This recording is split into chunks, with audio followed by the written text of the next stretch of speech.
योग्य नहीं है। कुतो व्यवहार नयो नानुसर्तव्य, वो व्यवहार ने अनुसरण करने योग्य क्यों नहीं है। उसके लिए व्यवहार नयो अभूता अभूदत्थो, क्यों अनुसरण करने योग्य नहीं है, क्योंकि वो अभूतार्थ है, वो सत्यार्थ नहीं है। इस प्रकार से जो है 11वीं गाथा की अपन ने बहुत चर्चा करी है। इसके बाद अब व्यवहार, अब ये जो 12वीं गाथा आ रही है, वो अभी तक के ऐसा संकेत मिल रहा था कि हमको समझाने के लिए ही, जो है ना, अज्ञानियों को समझाने के लिए ही व्यवहारने की उपयोगिता है, ऐसा समझ में आ रहा था।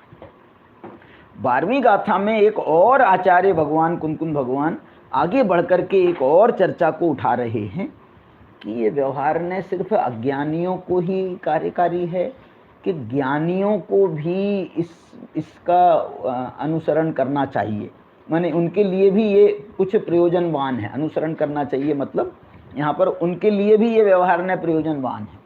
ये प्रयोजनवान शब्द का प्रयोग किया इन्होंने, और इसके लिए जो है उनने उत्थानिका बनाई है, अथ च केसांचित कदाचित सोपी प्रयोजनवान, माने ज्ञानियों को भी, जिन्होंने आत्मा को जान लिया है, उनको भी व्यवहार ने प्रयोजनवान, कदाचित, केसांचित, सभी को नहीं, किसी किसी को, सदा काल नहीं, कदाचित, कभी कभी प्रयोजनवान है।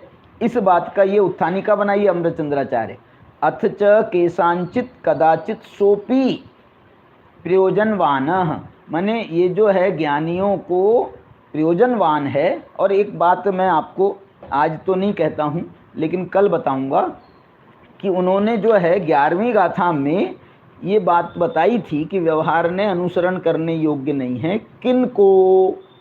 तो एक वाक्य उन्होंने अंत में डाला था 11वीं गाथा के, अतः प्रत्यग आत्मदर्शी भी, जो भिन्न आत्मा का दर्शन कर रहे हैं, अनुभव कर रहे हैं, उनके लिए व्यवहार ने अनुसरण करने योग्य नहीं है।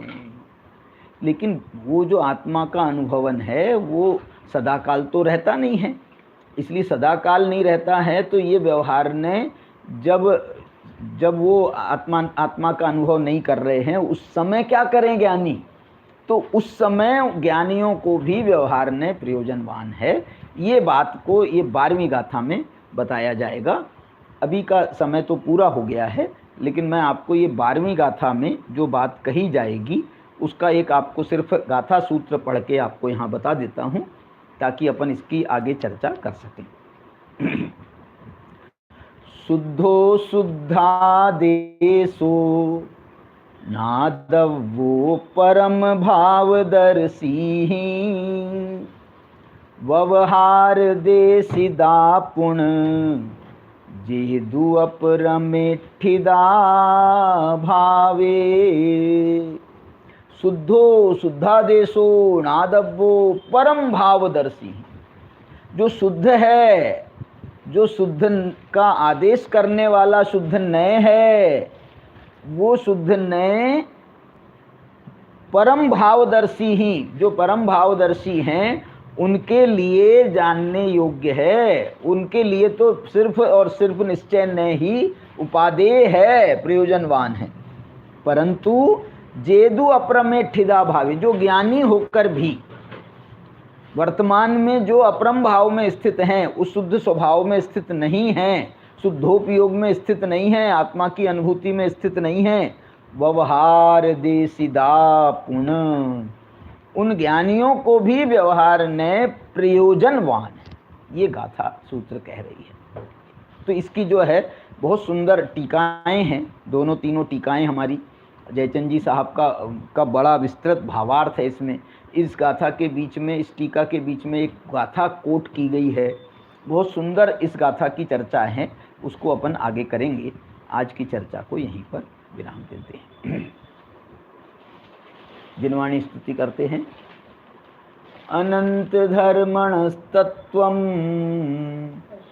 पश्यन्ति प्रत्यगात्मनः, अनेकांतमयी मूर्तिः नित्यमेव प्रकाशिताम्।